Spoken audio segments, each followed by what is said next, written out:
మీ business ఏదైనా మీ ఊర్లో promotion చేయాలంటే అది సుమన్ టీవీతోనే సాధ్యం. ఇప్పుడే సంప్రదించండి.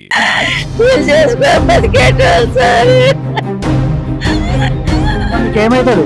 మా అన్నయ్య కొడుకు సార్, మేనల్లు లేదు సార్. నా బిడ్డనిచ్చిన చిన్నాడికి పెద్దానికి పెళ్లి కాలేదు. పరిస్థితి ఎక్కడ? చేసుకున్నారు సార్ వాళ్ళిద్దరు. 30-40 మంది ఉన్నారు. 30 మంది మా ఊరు. Welcome to Suman TV Kothagudem. ఈ రోజు ఉదయం 7 గంటలకి జూలూరుపాడు ఏదైతే ఉందో బేతాలపాడు సుమారు 30 మంది డైలీ లేబర్స్ ఎవరైతే ఉన్నారో డైలీ కూలీకి వెళ్తున్న క్రమంలో టాటా మ్యాజిక్ ఏదైతే ఉందో ఆ బ్రిడ్జి దగ్గర అయితే బేతాలపాడు బ్రిడ్జి ఏదైతే ఉందో అక్కడ అదుపు తప్పి గుంటలో పడిపోవడం అయితే జరిగింది. సుమారు 30 మంది కూలీలు అయితే ఇక్కడ ఉన్నారు. దీంట్లో 5గురికి ప్రాణాపాయ స్థితిలో ఉండడంతో వీరిని వరంగల్ తీసుకెళ్ళడం జరిగింది. మిగతా ఎవరైతే ఉన్నారో వారిని ఇక్కడ గవర్నమెంట్ హాస్పిటల్లో అయితే చికిత్స అందించడం జరుగుతుంది. ప్రస్తుతానికి మనతో పాటు అక్కడ ఉన్న కూలీలు వాళ్ళ కుటుంబ సభ్యులు అయితే ఉన్నారు. వారితో మాట్లాడి దీనికి సంబంధించిన పూర్తి వివరాలు తెలుసుకున్నారండి. ప్రస్తుతం అయితే మనం గవర్నమెంట్ హాస్పిటల్ దగ్గర అయితే ఉన్నాం. ఈరోజు ఉదయం జూలూరుపాడు దగ్గర బేతలపాడు ఏదైతే ఉందో అక్కడ అదుపు తప్పి ఆ గుంటలోకి అయితే పడిపోవడం అయితే జరిగింది. బులేరో దగ్గర సుమారు రోజు వెళ్ళే కూలీలు అయితే ఎవరైతే ఉన్నారో సుమారు 30 మంది కూలీలు అయితే దాంట్లో పడి తీవ్ర గాయాలు అయితే ఇప్పుడు ప్రస్తుతానికి మనం గవర్నమెంట్ హాస్పిటల్ దగ్గర ఉన్నారు. చెప్పండి ఏమైంది? మాది సిపిఐఎంఎల్ న్యూ డెమోక్రసీ. నా పేరు గౌని నాగేశ్వరరావు, జిల్లా సహాయ కార్యదర్శి. ఈ రోజు ఉదయం 7 గంటలకు బేతలపాడు చీపురుగూడెం జూలూరుపాడు మండలం చీపురుగూడెం దగ్గర ఉన్నటువంటి 30 మంది పురుషులు కూలి కోసమని మొక్కజొన్న ఎరవడం కోసమని ఈ రోజు వేరే ఊరికి పోతుంటే బ్రిడ్జి దగ్గర టైర్ బేలి బొలోరో నుంచి కింద పడి వాగులో పడ్డది. దానికి 30 మందికి కాళ్ళు చేతులు నడుములు ఇరిగినటువంటి పరిస్థితి ఉంది. వైద్యం కూడా అందిస్తా ఉన్నారు, ఇక్కడే ఉన్నారు. కాబట్టి ఒక 5గురికి సీరియస్ గా ఉంటే వరంగల్ కూడా తీసుకెళ్లారు. కాబట్టి వీళ్ళంతా కూడా కూలి చేసుకుని రెక్కాడితే డొక్కాడని ప్రజలు కాబట్టి వీళ్ళకి ప్రభుత్వం నుంచి సహాయం అందించాలని, వైద్య సౌకర్యాలు కల్పించాలని కోరుతా ఉన్నాం. అంటే ప్రమాదానికి గురైనప్పుడు డ్రింక్ చేసి ఉన్నారా లేకపోతే అది టైర్ పగిలిపోయి అట్లా జరిగింది? వాళ్ళు అట్లాంటి తాగుడు కనుక ఏమీ లేదు. వాళ్ళు పనికి వెళ్తా ఉన్నారు. ఉదయమే ట్రాలీ యొక్క టైర్ పేలి కింద పడ్డటువంటి పరిస్థితి ఉంది. కాబట్టి వాళ్ళు రెక్కాడితే కూలోళ్ళు. అది అంటే బ్రిడ్జి వే కూడా మంచిగా లేదని చెప్పేసి అంటున్నారు. అంటే బ్రిడ్జి వే అనేది కొద్దిగా పర్లేదు, అట్లనే ఉన్నది కానీ మామూలుగానే ఉంది. కానీ అది ఏదున్నా ట్రాలీ యొక్క టైర్ పేలడం వల్ల జరిగినటువంటి ప్రమాదం ఇది. కాబట్టి ఈ ప్రమాదానికి సంబంధించి కూడా పూర్తి అంచనా వేయాల్సింది. ఇంకా అంటే సుమారు ఎంతమంది ఉన్నారు అన్న కూలీలు? 30 మంది. 30 మంది వరుస 30 మంది దెబ్బలు తగిలినాయి. 5గురు సీరియస్ ఉంటే వరంగల్ తీసుకెళ్లారు. ఇంకొక 4గురికి మొత్తం ఇద్దరు ఒక 5గురికి 2 చేతులు ఇరిగినాయి, 2 కాళ్ళు ఇరిగినాయి, నడువులు ఇరిగినటువంటి పరిస్థితి ఉంది.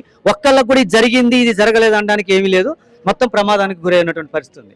అంటే ఇక్కడ చూసుకోవచ్చు బ్రిడ్జ్ అయితే ఏదైతే ఉందో దానికి అటువైపు ఇటువైపు ఎటువంటి అంటే సేఫ్టీకి సంబంధించిన మెథడ్స్ లేవని చెప్పేసి అంటున్నారు. ఎంతవరకు వస్తుంది? మెథడ్స్ లేవు. కొంత రోడ్డు మరమ్మతులు చేయాల్సినటువంటి పరిస్థితి ఉంది. కొద్దిగా పాతకాలం నాటి బ్రిడ్జి కాబట్టి అది కొద్దిగా అటు కుంగిపోయి ఉన్నది. కాబట్టి దాని వల్ల కూడా ప్రమాదం జరిగేటటువంటి పరిస్థితి ఉంది. గతంలో ఒకసారి కూడా ఒక ట్రాలీ ఒక ఆటోకి అక్కడే ఒక టైర్ పంచర్ అయ్యి చిన్నది గుచ్చుకొని అక్కడ ఆటో ప్రమాదం జరిగినటువంటి పరిస్థితి కూడా ఉంది. కొద్దిగా అదైతే కొద్దిగా సేఫ్టీ తక్కువనే ఉందని మనం చెప్పుకోవచ్చు. అంటే ప్రాణాపాయ స్థితిలో ఎవరైనా ఉన్నారు? ప్రాణాపాయ స్థితిలో ఉన్న వాళ్ళని హైదరాబాద్ మన వరంగల్ తీసుకెళ్లారు. 5గురిని. ప్రస్తుతానికి పరిస్థితి ఎట్లుందన్న? పరిస్థితి వైద్యం అందిస్తా ఉన్నారు. ఎక్స్రేలు తీశారు. కొద్దిగా వాళ్ళ దగ్గర ఉన్న ట్రీట్మెంట్ మందులు ఇప్పుడే మేము న్యూ డెమోక్రసీ బృందంగా మొత్తం కూడా వాళ్ళని మేము సర్వే చేశాం. మొత్తం డాక్టర్స్ కనుక అడిగితే మొత్తం వైద్యం అందిస్తా ఉన్నారు. వీళ్ళంతా కూడా దానికి సంబంధించిన గ్రామస్తులే, వాళ్ళ పురుషులు. కాబట్టి అమ్మ ఏమైనా లేదు, మా మేనల్లు లేదు సార్. కూలి చేసుకో బతికేటోళ్ళు సార్. మీకు ఏమైతాడు? మా అన్నయ్య కొడుకు సార్, మేనల్లు లేదు సార్. నా బిడ్డనిచ్చిన చిన్నాడికి పెద్దానికి పెళ్లి కాలేదు. ఎట్లున్నా పరిస్థితి ఎట్లుంది? చేసుకున్నారు సార్ వాళ్ళిద్దరు. ఇక్కడ హాస్పిటల్లోనే ఉన్నారా? ఒక ఆయన వరంగల్ తీసుకుపోయి ఒక ఆయన ఇక్కడ ఉన్నాడు. రోజు మీరు రోజు కూలీలు అనమాట. మీరు రోజు కూలికి పోతేనే పూట వెళ్తారు సార్. కూలికి పోయే వాళ్ళు ఇల్లు కానీ లేదు, రేపులు వేసుకొని ఉన్నారు. లేదేం లేదు, కూలికి పోయి బతుకుతారు సార్ వాళ్ళు. డాక్టర్ ఏమన్నారమ్మా? ఏం మరి నేను ఇప్పుడే వచ్చింది సార్. డాక్టర్ సీరియస్గా ఉందని అక్కడ పంపించినలాట అబ్బాయిని. ఈ అబ్బాయికి నా సీరియస్గానే ఉన్నాడు.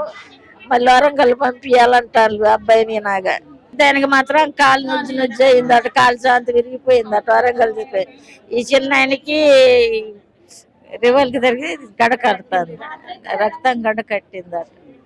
ఇప్పుడు ఎమర్జెన్సీగా తీసుకుపోవాలంటారు. అంటే ప్రభుత్వం నుంచి మీకు ఏ సాయం కావాలమ్మా చెప్పండి? ఇగో ప్రభుత్వం సాయం చెయ్యాలి సార్. వాళ్ళకి తల్లిదండ్రులు ఏం లేదు సార్, దిక్కు లేని ఇల్లు ఏం లేదు సార్. ఇది ఎంత పొరగాల్లో ఎప్పుడు చనిపోతే వీళ్ళతో నీళ్ళల్లో తిరిగి బతికిల్లు సార్. మేము దూరంగానే ఉంటాం. అమ్మ ఎక్కడి నుంచి ఎక్కడికి పోతున్నారు పనికి మీరు? కూరు పోతానులయ్యా. ఏం కూరు పోతుంటే ఇక్కడ బేతాలపాటు మోరు కాడ కింద పడ్డాను, రెక్కాడితేనే బొక్క 300 కూలి పోతే ఎట్ట అయిందయ్యా. మాకేమీ లేదు, కూలి పోతే లేకపోతే లేదు. అందుకని అక్కడికి పోయిండు. కూలికి పోతుంటే ఆడ బేతాలపాటు మోరు కాడ కింద పడ్డాను. కింద పడి అందరికి కాళ్ళు 30 మందికి కాళ్ళు దెబ్బలు తగినాయి, కొంతమందికి కాళ్ళు దిగిపోయినాయి. చాలా ఘోరం అయిందయ్యా. మాది చీపురుగూడెం. మీతో పాటు ఇంకెవరున్నారమ్మా? మీ బిడ్డలు గానీ మీ కొడుకులు గానీ ఎవరైనా ఉన్నారు వాళ్ళతో పాటు? ఉండరు. మీరెక్కడ? మాదక్కడనే చీపురుగూడవే గిట్ల పని గిట్ల కాడతారు ఎక్కడదని పనికి పోతా ఉంటే ఇక ఆడికి పోయినాక అట్లా జరిగింది. ఎటువంటి న్యాయం జరగాలమ్మా? న్యాయం చేయాలి మరి, న్యాయం చేయకపోతే మాకెట్లా? న్యాయం చేయాలి మరి. ఏమి ఆయనకైతే అసలే లేదు, కాలు దిగిన వాళ్ళు మనిషి కాలు దిగిన అబ్బాయికి ఆయనకి పెళ్ళం లేదు, పిల్లలు లేదు, తల్లి లేదు, తండ్రి లేదు, ఎవ్వరు లేదు. అయితే తమ్ముడు దెబ్బ జరిగింది, ఆయనకి పెళ్ళం లేదు, మళ్ళీ ఆధార్ కార్డు లేదు, రేషన్ కార్డు లేదు, ఏమీ లేదు. ఇప్పుడు ఆయనకి ఎవరు కాలు శాంతం దిగిపోయింది అయ్యా. ఒక కాలే ఉన్నది. ఏ న్యాయం చేస్తలో ఎట్ట చేస్తలో ఇంకా మీలే భరాసా. అంతే. అబ్బాయి లోపల వైద్యం ఎట్లా అందుతుంది? ఏమెట చూస్తాం మేము, ఇప్పుడు వచ్చినామయ్యా, ఇప్పుడే వచ్చినాం. కానీ అటు పంపించాను అబ్బాయిని మేము రాకముందే పంపించాను. కానీ ఎట్లా చూస్తాను, మమ్మల్ని దగ్గరకు రాని ఎట్టా లేదయ్యా. మీదే బాధ్యత అంతా. వాళ్ళకేమో ఇప్పుడు వాళ్ళు చేరుంటారు, వాళ్ళ పిల్లలు వాళ్ళకి ఎవరు పెడతారయ్యా? ఎవరు పెట్టే దిక్కు లేదు కదా. ఇప్పుడు ఏదైనా కానీ న్యాయం మీరే చెయ్యాలి. అమ్మ చెప్పండి, ఏం జరిగింది? తండ్రి లేడు, రోజు కూలికి పోతా అంటే నేను ఇలా కూలికి పోతేనే బతుకు. అయితే మేము దేవుడు పెట్టుకుంటున్నాం. ఇలా ఉండ్రు అంటే అక్క నేను మోటార్లు పోయినాక ఇలా ఒక రోజు పోతా అక్క అన్నాడు. పోయితే అట్లా జరిగింది. తమ్ముడు అవుతాడు. ఎంతమంది కూలీలు ఉన్నారమ్మా? ఉంటారు 30-40 మంది ఉన్నారు.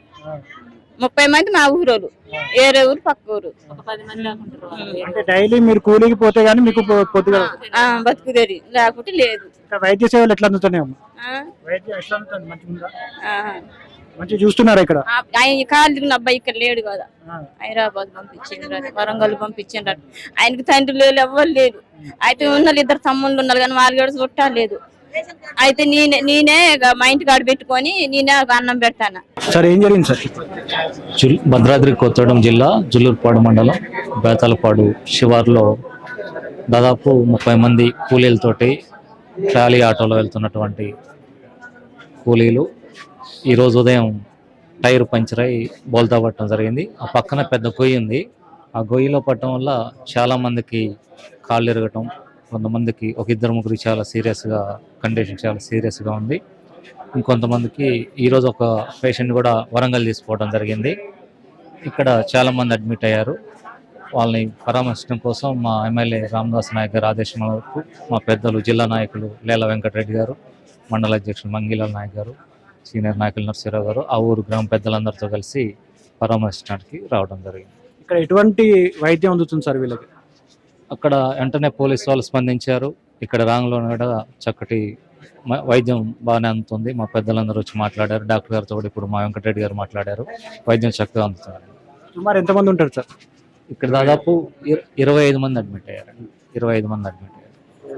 అంటే ప్రాణాపాయ స్థితిలో ఉన్నవారు ఇక్కడ ఎవరు ఉన్నారు? ఇక్కడ ప్రాణాపాయ స్థితిలో ఎవరు లేరు. ఒక్కరిని మాత్రం వరంగల్ పంపించడం జరిగింది. ఇక్కడ మాత్రం ఎక్కువ మంది కాళ్ళు ఇరగటం, చేతులు ఇరగటం. ఒక వ్యక్తికి 2 చేతులు ఇరిగాయి, కొంతమందికి కాళ్ళు ఇరిగాయి. ప్రాణాపాయ స్థితిలో మాత్రం ఎవరు లేరు. అంటే వీళ్ళు ప్రతిరోజు కూడా రెగ్యులర్ గా డైలీ కూలీకి వెళ్ళే కూలీలు అనమాట. వీరికి ఎటువంటి అంటే ఒక రోజు పనికి వెళ్తే గానీ ఆ రోజు గడవని పరిస్థితిలో వీళ్ళు ఉన్నారు. ప్రతి ఒక్కరికి కూడా ప్రభుత్వం నుంచి మాకు సహాయం కావాలి, మమ్మల్ని ప్రభుత్వం ఆదుకోవాలని చెప్పేసి ఇక్కడ ఉన్న కూలీలు అయితే ఎవరైతే ఉన్నారో ప్రతి ఒక్కరు కూడా మాకు సరైన న్యాయం కావాలి, మమ్మల్ని ఆదుకోండి అని చెప్పేసి వేడుకోవడం అయితే జరుగుతుంది.